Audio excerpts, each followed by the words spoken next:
Before we begin, I do like to acknowledge the Tongva, the Chumash, and the Tataviam, who have lived, hunted, played, worshipped on this land for tens of thousands of years, with devotion and the natural harmony of the world.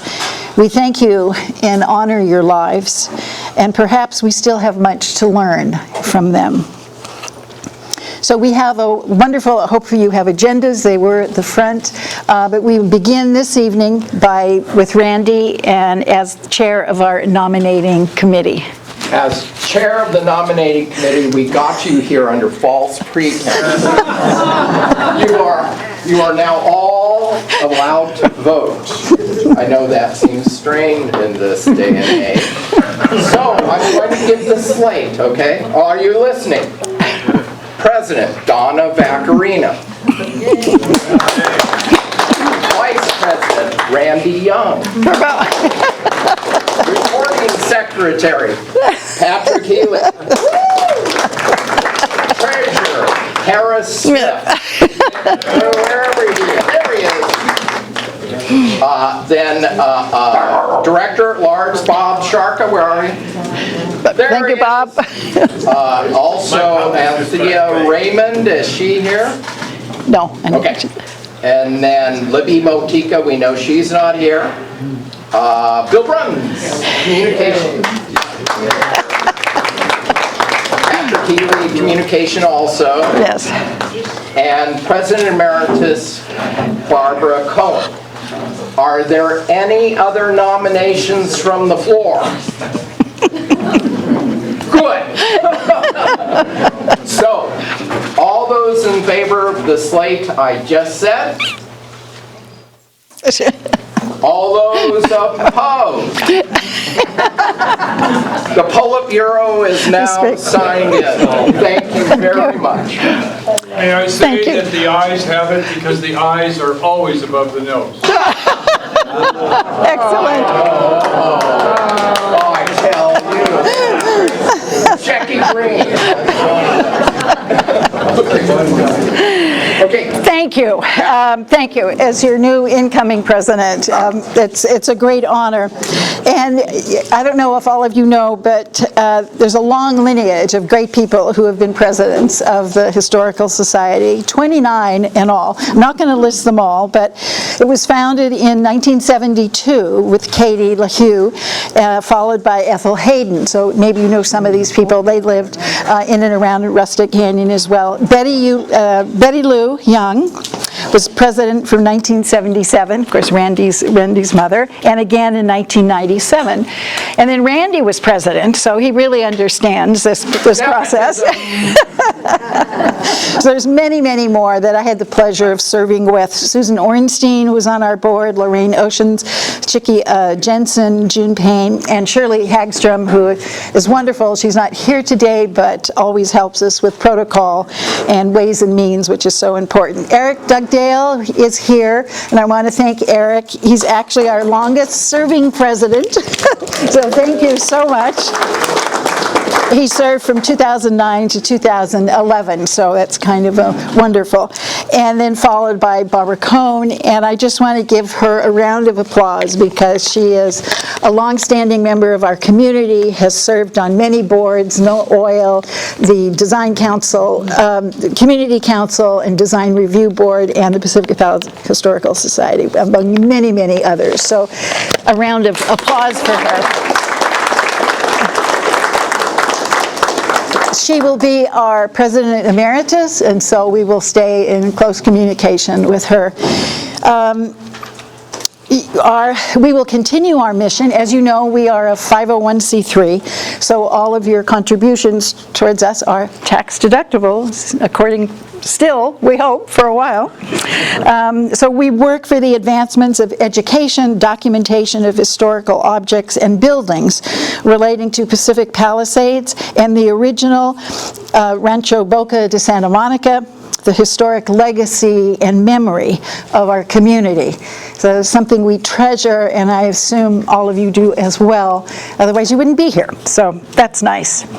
We have a very dedicated board, so a round of applause to Randy Young, who's going to be with us, Secretary Patrick, our dear Treasurer Harris, Publications, Bill Bruns, and our directors at large who you listed. So Bob is the only one here that is with us, and he brought the water. Very important. Yes, and Eric. So we have a strong board. It's a small board, but it's strong, and we all work, and we shall continue to do so on all your behalf. It's so good to see so many friends, old friends and new through this whole process that we've been in. Sharon Kilbride, thank you so much for always being here with us. We support all that you do, and you have always done so with us, so we're very grateful. Winston Chappell, who is president of the Civic League, I had the pleasure of being on the board with him, so thank you, it's nice to see you. David Card, thank you for all the work you do for the forest and our urban forests that we have. It's really a chaparral, not a forest, but it's nice to see you here as well. And I don't know if Brigitte is here. Brigitte Nicole, I don't know if she was able to make it. I would like to acknowledge as well, and I don't think it's been done often enough, but our sister in catastrophe, Altadena, and the Eaton and Pasadena areas that also have suffered the ravages of fire, as we did. On the same day, on the same 2 days, our communities were burning. There is a quote that Brigitte had on her website that is attributed to Max Ernst, who's a very interesting 20th century artist and philosopher. And it said, "A work of art is never truly finished. It continues to live, to evolve, and to inspire." And I would suggest so true that it is said and shall be said of our living communities as well, for both Pacific Palisades and Altadena as we go forward. So from boom and bliss to catastrophe, the Palisades will continue to evolve. How we evolve going forward is a question, and what does it mean to have a sense of history in this time? I think it's important that we take a very long view on how we are going forward. We've had a State of the Union, we have a State of the State, we have the state of our city, and now we have the state of our community and how the history will define us. It is truly a historic moment. We are all in the same profound shock. We have been traumatized by the unimaginable, a magnitude of loss so great in scale that it seems unthinkable, inconceivable, incredible, unbelievable, unheard of, unthought of, unspeakable, unutterable, untold, implausible, improbable, unlikely, never dreamed of, beyond one's wildest dreams. Astounding, astonishing, breathtaking, staggering, overwhelming, mind-boggling, mind-blowing, a catastrophic horror movie. And yet, this is something that never happens here, and yet it did.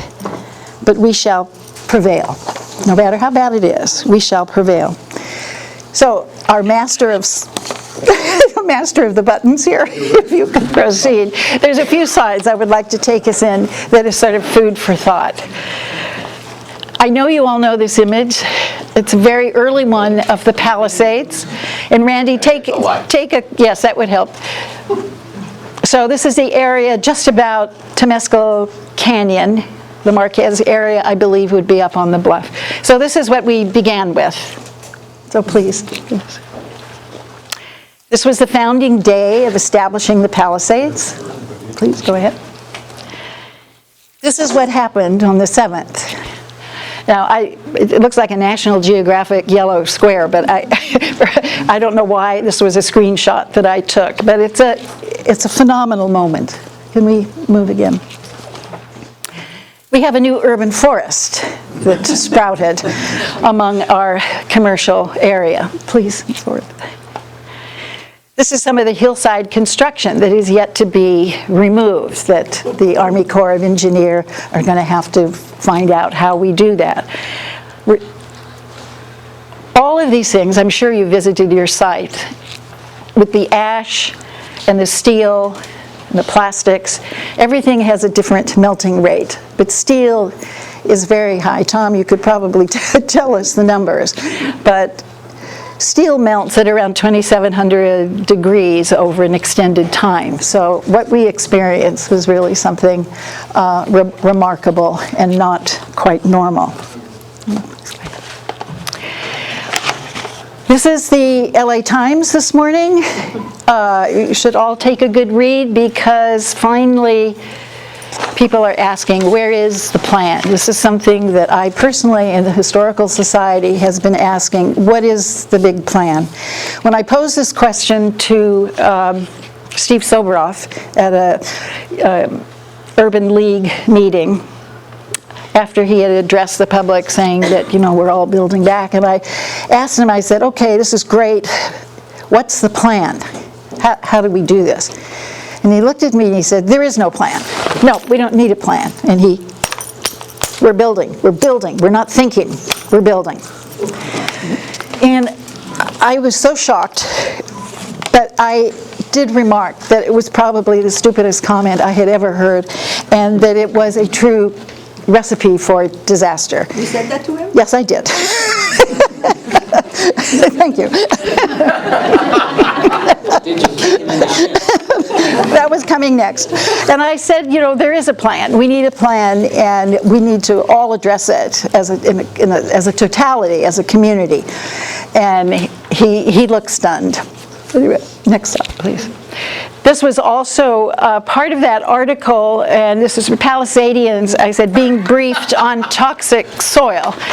And needless to say, wear the appropriate outfit, you know, when you're confronted with work that has to be done, we need to face the reality. So this is a precious moment. This is my backyard. This is a Matilaha poppy that absolutely burnt to the ground. This is 4 days after the fire.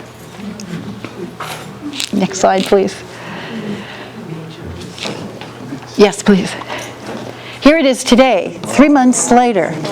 So this is the good news. This is the good news about our community and the environment in which we live, that it is very resilient.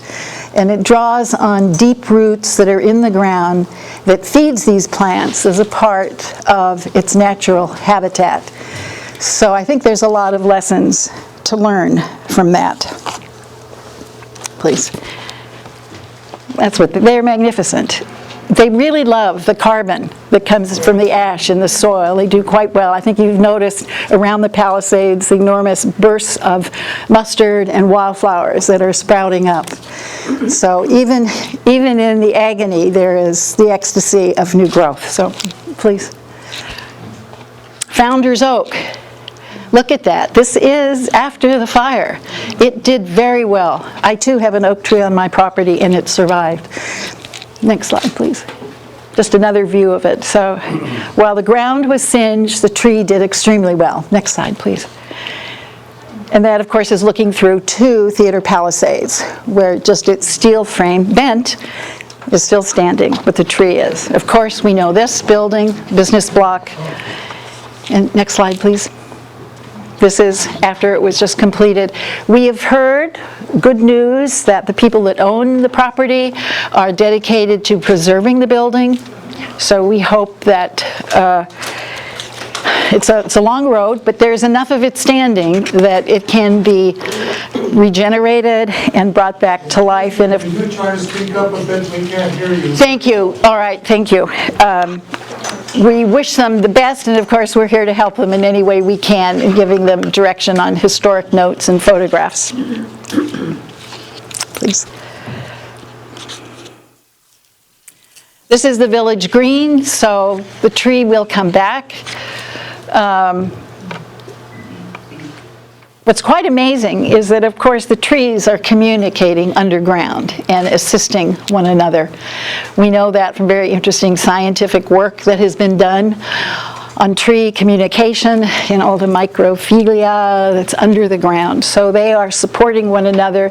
In due time, when we see careful growth coming back, I'm sure the urban forestry group will have recommendations on how it can be carefully brought in and balanced so it can grow in perpetuity in a healthy way. And of course, this is our landscape. This is, you know, the mural from Los Leones. And that's what we look like if we don't get in the way. So, next slide, please. So there's some good news. This is Betty and Randy, right? Always coming to the rescue. So one of our projects, go ahead please, is a series of books that Randy and his mother wrote, and we're going to republish them. So if, we're...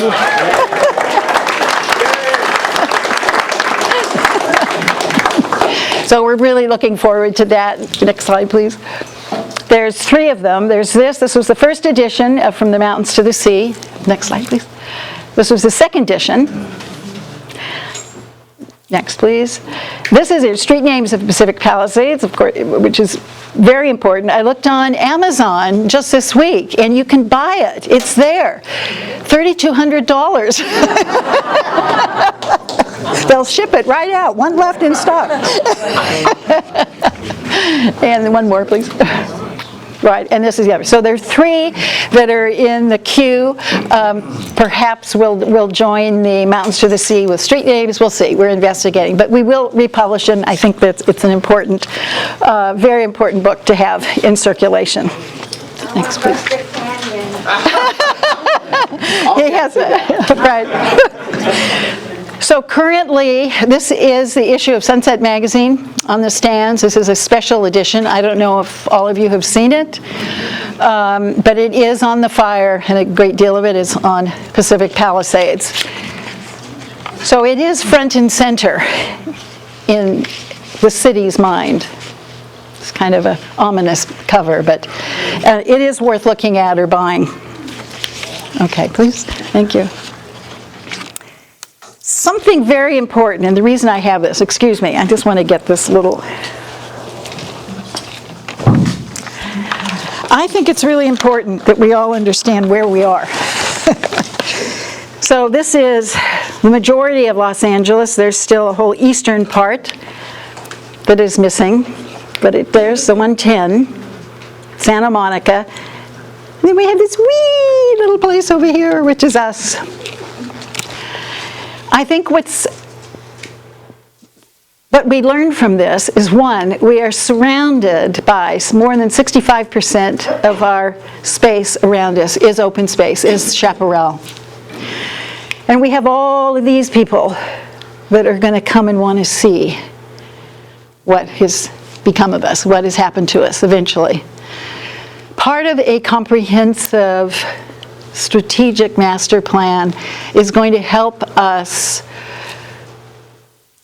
establish a protocol and rollout of how building comes back and how we're going to maintain a kind of a sense of stability as we rebuild and we come back online as a community. Next slide, please. So here's a little bit of an, this is what we lost. Next, please. It went from 100 years ago, this is what it looked like. So you reckon that those are the alphabet streets right there. Huntington. Will Rogers is tucked up right in there. Where's Temescal Canyon? Temescal is, if I believe, that is Potrero. This is Temescal. That's right there. Oh, over there. Yeah, yeah. So, and then of course these magnificent high sloughing bluff, I think they refer. I have a picture of that coming up. Next slide, please. So this was our landscape. Next, please. And this is what we built. quite a contrast. 100 years, and we did all of this. Next, please. And the Getty, of course.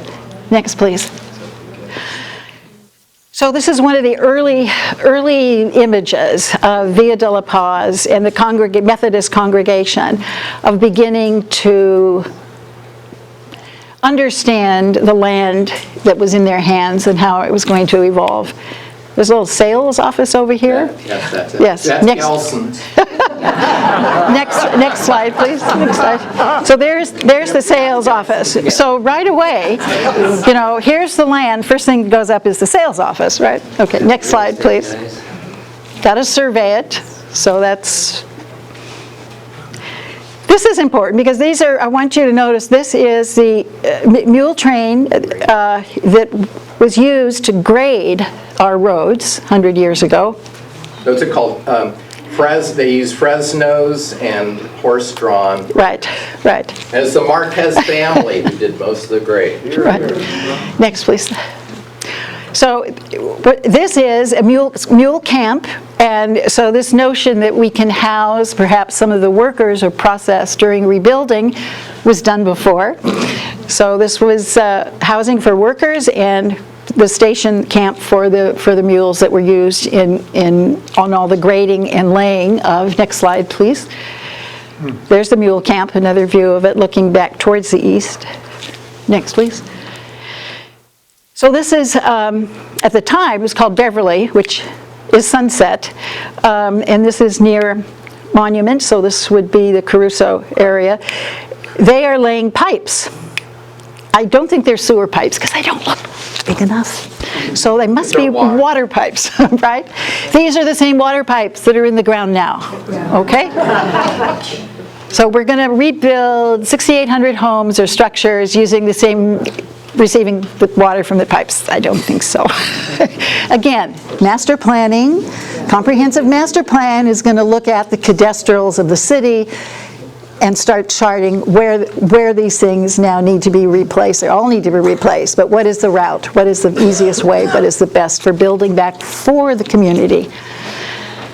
Early on, you know, I mean, I love this. This was a dedication, but in the background is Marquez, houses for Marquez, by a basin builder, and he's got one of 86 houses ready to go. Blackman. It was Lockman. Yeah, Lockman, right. So next, please. And again, Hughes Market here, right, you know, get the shovels in, start building. Hughes Market, right. Next, please. Yes, Ralph. No matter what, they had a plan, okay? They just didn't start digging, they had a plan. Okay, next please. Running women in the Palisades. I'm getting there. Next please. Picture being taken Right. or a shovel aside. Right. Next please, yes. So this is just interesting. Again, a plan. This one has to do with the Bel Air Bay Club and this wonderful plan of housing sites. This is here, Beverly, of course you know, which is Sunset. And their wonderful little tunnel, I guess, to go to the beach. And they have fenced off their beach, so private beach. There's actually even this little trail is a equestrian trail to come down to the beach. But it's a plan. It is a plan. Next slide, please. There's your photograph of the Long Wharf. We're just clipping off the end of it. But again, this was a big plan. Didn't work out real good in the long run, but it was up for a while. When was it first built, Randy? I forget. 1892, the Long Wharf. And it came down? About 1921. Okay, so only 30 plus years. Yeah. Next, please.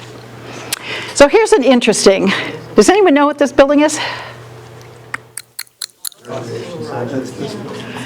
This is me, skeptical, that right there, I still am. Next slide, please. So this is the recreation building. This is the park, the original park and recreation building.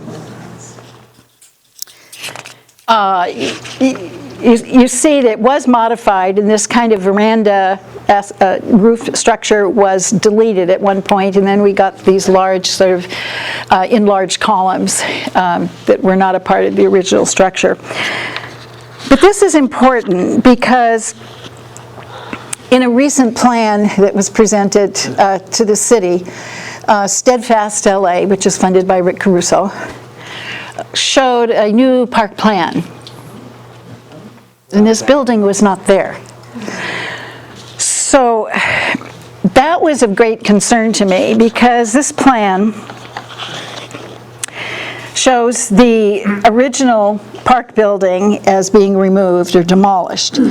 This was constructed in 1947 by an architect by the name of Bennett and Bennett.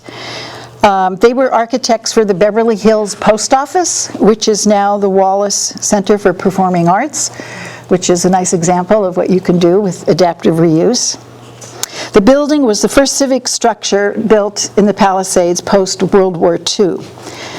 It served as an essential services building then, as it did now. These were the headquarters for Department of Water and Power and various other groups when the park was used for emergency services post-fire.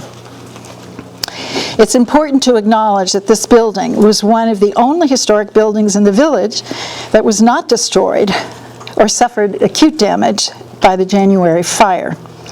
All the other surrounding structures were destroyed, including the gym. The Pacific Palisades Historical Society believes that this historic building should have a resilient presence in any revisioning of the Palisades Park. The building can be easily restored, retrofitted, and continued use for community meetings, a gathering place available to all Palisadians, community groups such as the Historical Society for meetings, community council meetings, the garden club. So all of our organizations could have a continuing presence in this building when it is renovated.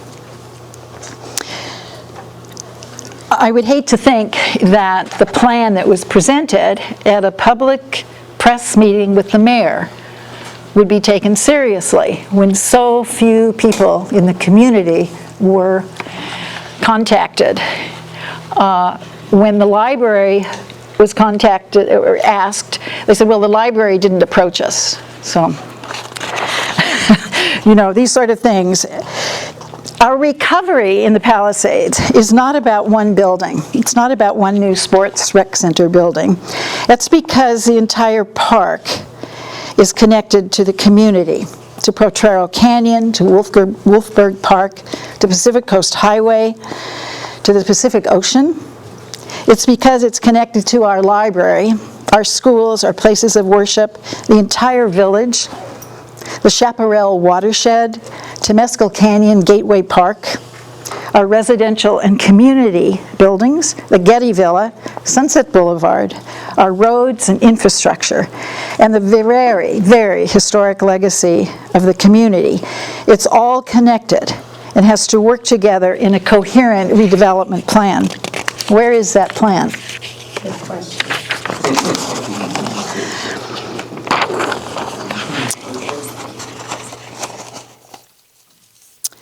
Let me just check my notes here.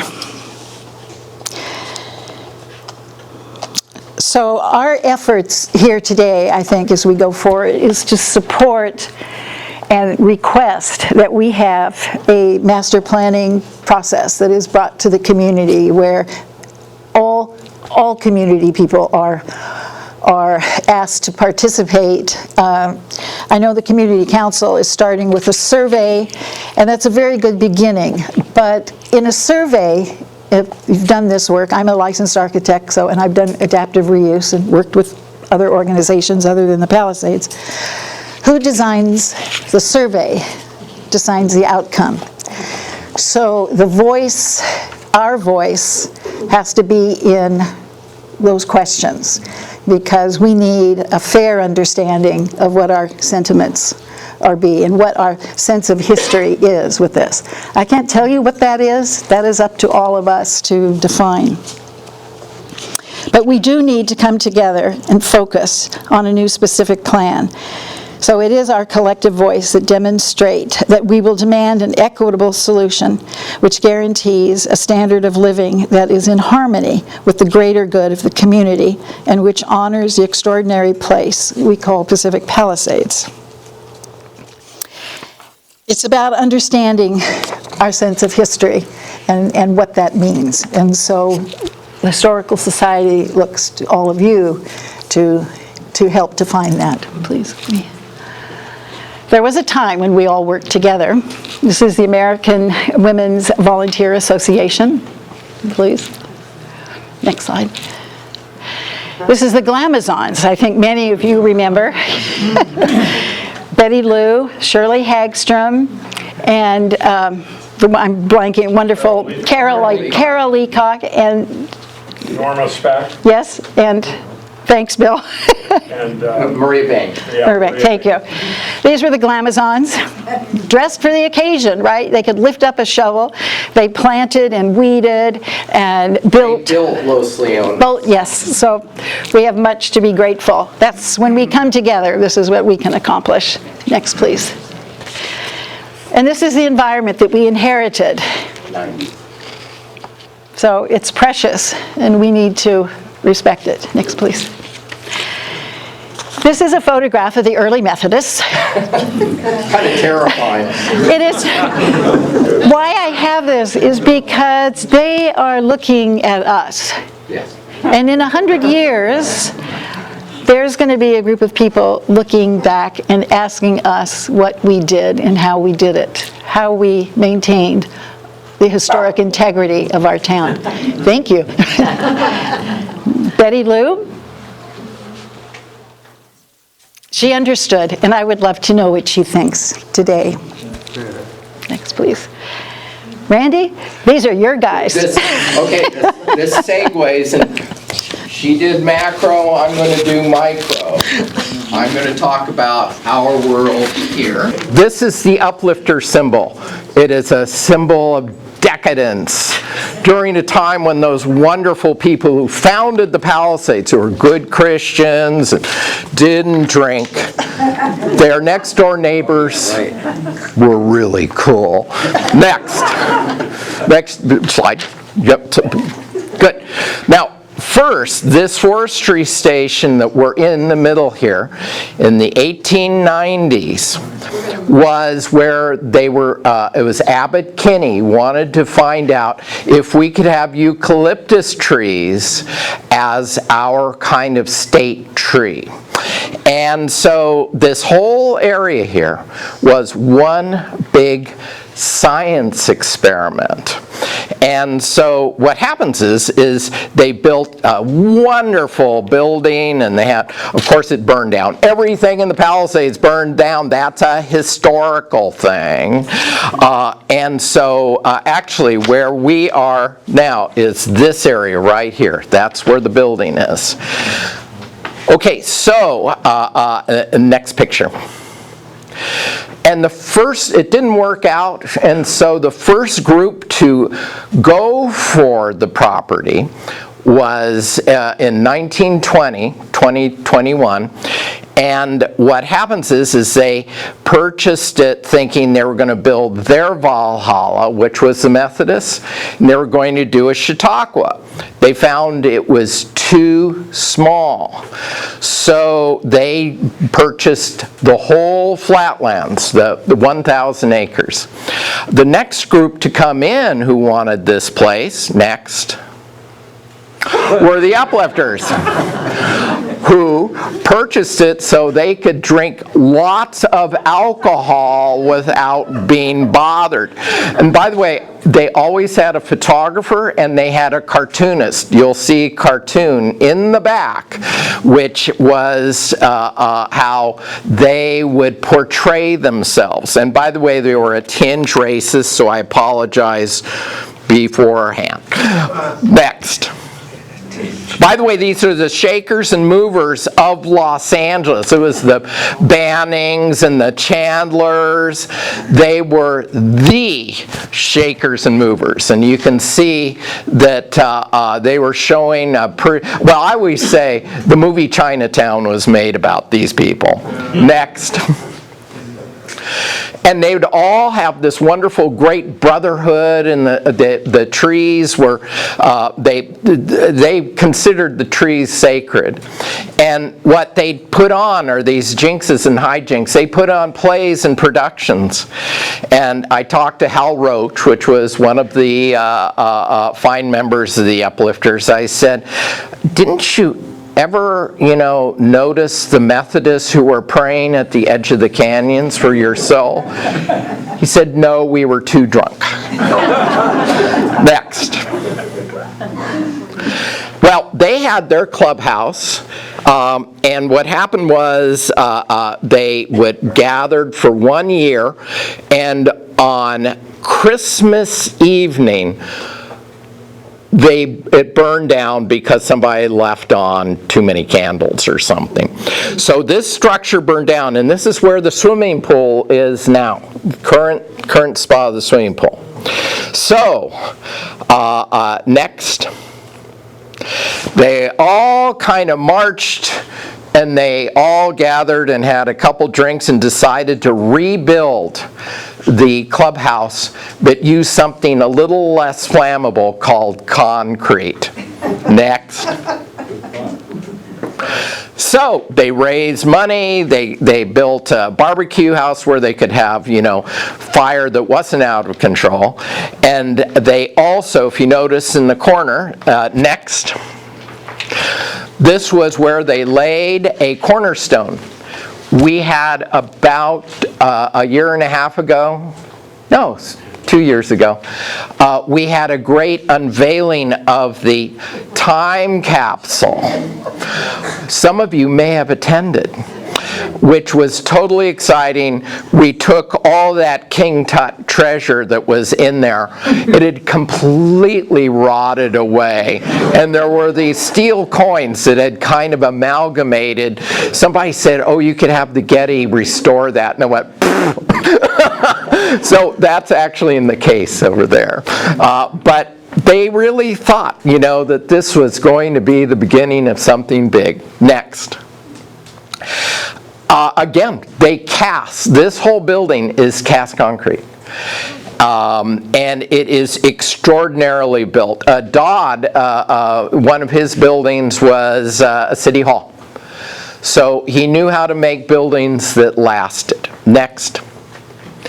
In fact, you can see how the forms were all, this part of the building has been torn down, but this is right through that window, is that window there. I can see you waving. Yeah. Next. This is dedication day after they completed it. And so they rode their horses down. The guy who did the landscape architecture was Lloyd Wright, the son of Frank Lloyd Wright. Next. So this is the clubhouse. It's about 1925. If you notice, they had incredibly tall flagpoles. Incredibly tall. Twice the size of the one that we have out in front. And so they were always flying banners and flags. In fact, the whole community, you could not buy your land. You had a leasehold. And what happened was you could build a house, but it had to be open, it had to be, and you had to have a flagpole at each house, because when you were serving drinks, you put the flag up. Priorities were totally cool. Next. In fact, we're looking now from the other side, and you can see how extensive the structure was. Next. Okay, These are shots of the interior. Now it's out of a publication, but what I did is I did before and after in 2016. So you can sort of see how the park, being parkified as I call it, had an effect. And in 2016 it was as parky as he could get. Next picture. Randy, Yes. going back a few slides, you mentioned that Abercrombie tried to make this tree, The eucalyptus. and they are very, very subject to fire. You know what's interesting? I noticed very much what burned during the fire. Number one, cypress was unbelievably bad. I would say that eucalyptus trees came through pretty well. They didn't crown. Almost all the conifers crowned. And so, but when you're in Australia, where you have huge dense forests with a lot of dead, what eucalyptuses do is they drop their limbs a lot, and if you don't clean them up, it is a huge fire. So I'll go back to the interiors. That's okay. Okay, next. I love eucalyptus trees, so you're talking to the wrong guy. Okay, this is the entranceway. As you came in, that's where they play ping pong now. Next. This is the gymnasium. Look at how, by the way, this is the old one, that, if you notice all the beam work that's above, it looks like wood, it's all cast concrete. Yeah, if to this day, if you go in, you'll see that it's cast concrete. It's beautifully done with faux wood. Next. Okay, so this is looking the other way. There were murals all over the wall done by Napolitano. He was a fresco painter who lived in LA in the 1920s. In this room alone, there are 3 major frescoes underneath the acoustical tile. Next. They also had a kitchen that came out the back end that served toward the swimming pool, and they could serve 3,000 people. Next. In fact, they had a little dining area. When you came in, right here, this is at the courtyard here. Next. In fact, that's the way it looks now. Next. The whole grounds, you can see, had wonderful craftsman houses, great architects. Many of the houses still exist. It is a neighborhood that is unique in Los Angeles. It is a world unto itself. I always said that this is, Norman Rockwell wanted to invent a California town. This is it. And so I brag because I was lucky enough of a child to grow up here, or not grow up here, as the case may be. Next. And so if you notice, they have everybody marched around. They loved this place. The Uplifters, when I talked to old Uplifters, they just said it was heaven on earth. Next. And it was, and they had camaraderie that was amazing, and they would get away from, during the time of the Depression, they would come here to get away from the Depression. Next. They, as almost everybody in the world during the 1930s, could not hold on to their dream too long. This is when it became the next stage, which was a tennis club. In fact, some of the most famous tennis players in the world have played here during the 1940s and 50s. And but this is the way the front of the building looked with the landscape that Lloyd Wright had put together. And you can see how really kind of a jungle it's become. Next. And this is when I moved in. Our family moved in 1954.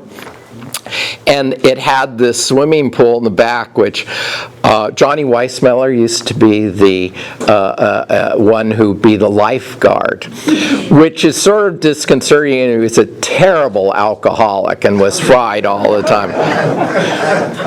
Appropriate, though. Next.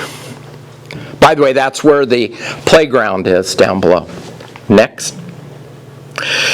So through the eucalyptus trees, you see how it was when we moved in. And by the way, this canopy that you drove and came in was taken out long ago. One of my themes here is when you have a park staff who's incredible, and Paige Barnes, who's the director, during the time of COVID, put together this room as a restoration. It was a nursery school. And she decided this should be back to the library. So this was put together by park staff during COVID. And so next. And when it became a recreation center, Mabel Macris, she was the heiress to a fortune of petroleum. It's called Wilshire Petroleum. And she anonymously, this is not from her, we had to get this plaque put in. Mabel Macris donated this park. She bought 11 acres for, get this, this was in about 1950, $200,000. This whole thing was purchased, and she donated it anonymously to the city of Los Angeles. Next. In 1954, the city was given it by Mabel Macris. And so this is sort of the opening day, and they have these Girl Scouts raising the flag out in front. I think it's such a cool shot. These pictures, by the way, came from the Palisadian Post and were donated to the Historical Society. And so this is part of the Historical Society collection. Next image. And so you can still see the incredible flagpoles are still up, and with the wonderful landscape. Next image. But what came up next is a new plan in 1960 to make it more of a city park. And it was done by a very famous architectural group, A. Quincy Jones and Frederick Emmons, Frederick Emmons lived in the community. Next. One of their master plan was to build this swimming pool, which is eternally in a state of being repaired. Sort of a miracle. The fishes and loaves, it keeps on coming. Next image. They also took out the giant kitchen in 1961. Next image. Where was that? It's where the parking lot is back here now. Right, but you just, the door that you go through to the parking lot, that was originally the door into the kitchen. And that was sort of the big dining room here. It was a huge dining room that lasted until '61. As a child, I was there when the photographer came by. I saw him take that picture. Also, what's around behind walls are the strangest things. You open up in the main room, you open up the door, and there's an old fireplace that's kind of back there. I mean, everything. In fact, as a child, you'd find all these little nooks and crannies, and you'd sneak around as a kid. It was really neat. No, you always felt, for example, there was an organ loft, and you'd go up into the organ loft, and it was filled with very strange things I won't even describe.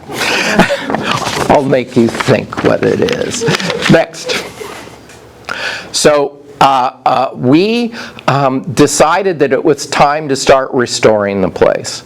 And so what we did, we started a landmarking process. This is something especially Betty Lou wanted to have, and as a protection.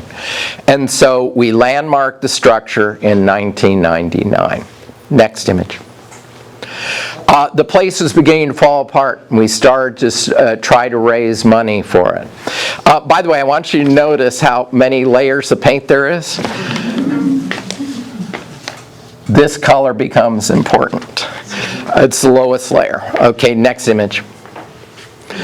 So we had a wonderful woman by the name of Vesh Zwart from Norway, moved into the neighborhood, and she all made us feel so cool because she put on these massive productions. She'd have a theme. This was like Copacabana night, and so her husband's a well-known director. So they brought in huge production. You felt like you were part of a Broadway play. Judy Garland, Mickey Rooney puts on a production, and it created tremendous interest in this park. They raised a lot of money, and this park has slowly but surely been rebuilt and brought back to much more semblance of what it used to be. Next image. In fact, this Taylor Loudon, the architect, and a lot of the things we had to do, so it's called fenestration. It sounds like a porno, doesn't it? Oh, he was arrested for fenestration. It means windows and doors. And so next image. So every window and door was cataloged. Next image. And so we had a wonderful craftsman by the name of Ted Schlesman rebuilt the courtyard doors.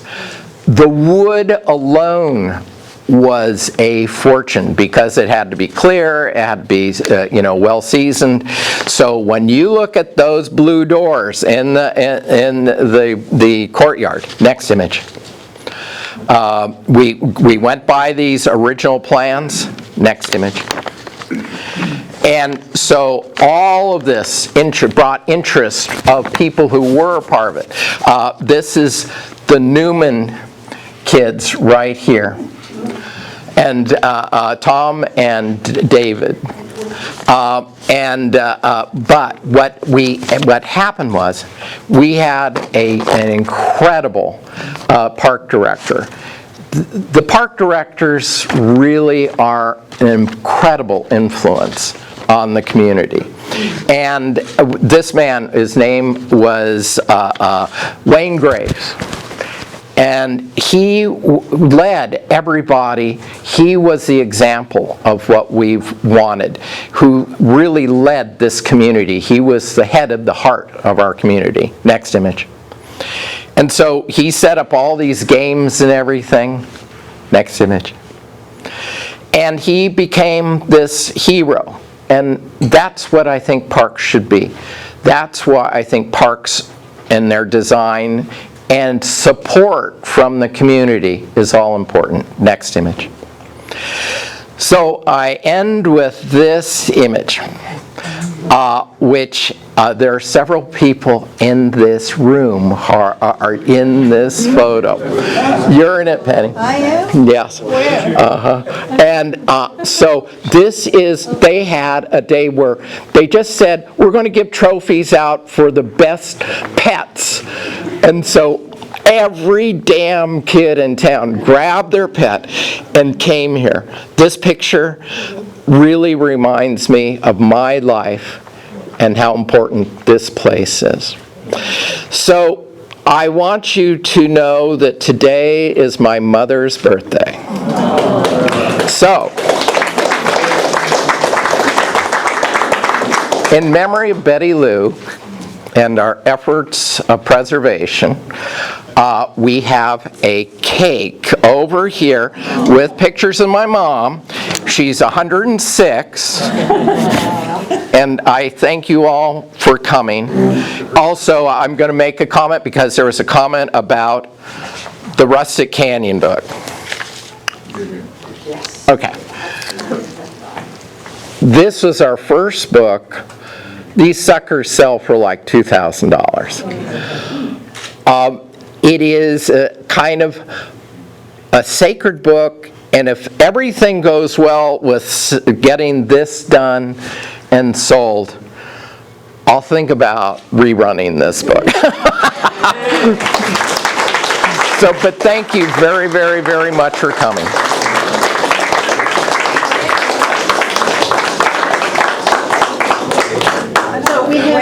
Any other question? Where are they? Is that Bobby? Oh, yeah. No, there's Petit, here are the bosons right here, and Curtis Grumbach is there. Curtis? Are you in there? This is John. Wait, that's my brother. That's your brother John. Don't you recognize your own brother? I thought it might be John, but where am I? I think you're in here. I don't think I'm there. You're not there? No. Darn, sorry. Is Yeah, that Bobby Petit? that is the Petits. Are you in the back, Randy? Is that you? No, I missed it. In fact, I remember the day I came home and they said, we just took our pets in and I got a trophy. I felt robbed. You can see this is why I'm the way I am now. Kind of pissy. Okay, any other question or anything? Uh-oh, yes. I have a question about the thing with the trees. So all these trees that you see in these photos are all trees that were brought and planted But here? almost all, even the sycamores that are in this area, because they're actually a little too high. The sycamores like to be naturally almost have their feet in the creek. Quercus agrifolia, which is California live oak, is natural to this area. But almost everything changed. The sycamores, in fact, were usually on the lower field.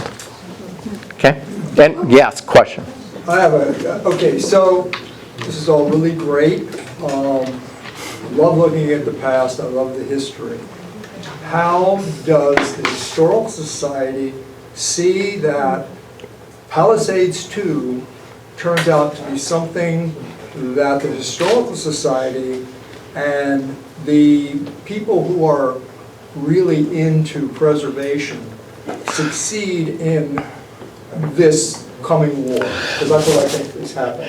Well, I hear the various different factions, the various different possibilities of what will happen. It's just like they don't have a plan. Okay, we're just going to build. No. Come on. Well, how is that stopped and moved in the right direction? it's interesting how actually LA has always depended to go forward with amnesia. That is it's like striking the set. What's the most important thing to do, and this is really important, is to be reminding everybody what was cool about this community. The reason why we did the reason why we did this book is they were going to put a freeway over this canyon. This was proposed in the early 1960s. It's called the viaduct. There were three ideas. Came over, Dick Emerson came over and said, hey guys, you should do a book to highlight what's valuable about community. That's where this book came from.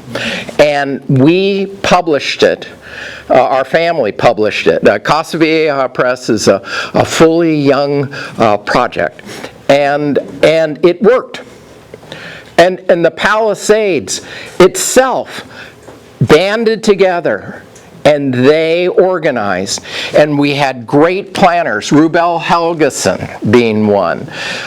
Actually, women, I got a donation from, and it was from a family of Mrs. Ethel Wilson. Women have always been the leader of this community. Of course, when the camera comes out, the guys, but women have been the ones who've always been, and the ones who saved the Santa Monica Mountains were called the mountain lions. So your question is correct. What we have to do is get the information out, be sure a planning process through the community plan. That nobody's mentioned this. All these changes should be through the community plan, which should have been done by now. And what the City of Los Angeles has done lately has taken public input out. That has been a problem. And by the way, Tracy Park has been really good at trying to get things together right. But they keep on going around her. So, any other questions? Bruce is here, our deputy. Oh, really? Oh, man, did I kiss up at the good time? Sorry, the truth hurts. I dragged her here. Thank you. And Sharon's the best. Yes. I just want to say, he's our national hero, Randy. No, and Kerr, you're a national hero. But everybody here, I know half the people here. This is very emotional. We're a neighbor. We're neighbors. We're a community. So fight for it. People don't fight anymore. Amen. Yes, I have a question over here. My name is Douglas Westphal. I'm a national historian. People give me things like you wouldn't believe. I have actual letters that I've donated, written from a lieutenant who survived Custer's last stand. I mean, I get stuff. Yep. And I was given this, and I spooled it off. I still have the original, which I'll donate to you people. I have a 1928 film of this place. Oh, yeah. We'd be charmed and delighted. And yes, many years ago I saw it. You have to forgive the shortness of it, but it's almost an entire spool. They have the Santa Anita racetrack. Yes. In Burbank Airport. They have it's a family, and I know the little boy in there. He's in his late 90s. Oh, cool. No. And he gave me the whole spool. It's all getting pieced out to the different localities, but you people get the actual film of what you're about. This brings up something. When the fire came through, all the places we were aiming to donate the Historical Society collection burned down. It was because we hadn't followed through that everything survived. So we have it in storage. We have to go through a large process of just like what you have given, where things can be put into a collection and protected. That is our goal. And that's because amnesia is a really bad thing. So again, I thank you. I'm gonna. I want to add one thing. I'm on the board of the Historical Society. And one other thing we're working on this year and over the next couple of years is we've had meetings already with Don Zabel of the city librarian. Because when they rebuild the library, from the very beginning, we want to have a room for a used bookstore recreated inside the library, along with a wing of Palisades history. We'll have a room, we need a room like that in the community. There's no place in this community, and if you think about it, think of all the new people who will be coming into this town over the next 5 years, buying up all the lots, people who moved away, and we need to preserve that. And so we're and the library, John Zabel was very keen about this. He said, definitely, we need to have the local history represented in the library. So that's one of our big goals over the next 2 years. Thank you. Right. One more question, then we're gonna put you to the cake. I have some questions about the rebuilding. We used to meet in the Palisades Playhouse that burned down. The Palisades Library was a beautiful architectural specimen of modern architecture. Right. Palisades Library. Is that going to be built in a similar manner or exact copy? And who owns the Playhouse? Okay, I'm gonna make a scary statement here. Everything's at the moment is tabula rasa. We have like height control in downtown Pacific Palisades. I think that's now gone. Height control? Oh, I think so. No, what I see happening is everybody comes in and says, we have a better idea, and this is a time where what have been standards that have been very, very sacred to us are going to be thrown away unless we say no. So We're gonna say no. Steadfast LA, what role do they play? God knows. Unless it aims at the community plan, it means nothing. It is a tease horse. Okay, you sure? So he's got all the money and all the power. What you do is you get everybody go into an empty process where you make a whole bunch of comments into an abyss. Right. Okay. Goes nowhere. That's right, goes no place. Okay, I'm going to break this all up. We can all. Uh-oh, do we have something? Mix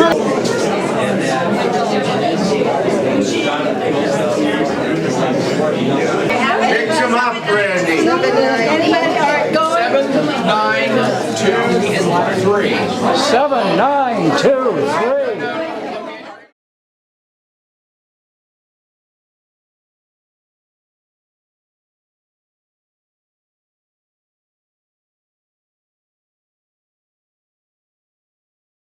Show your blanket.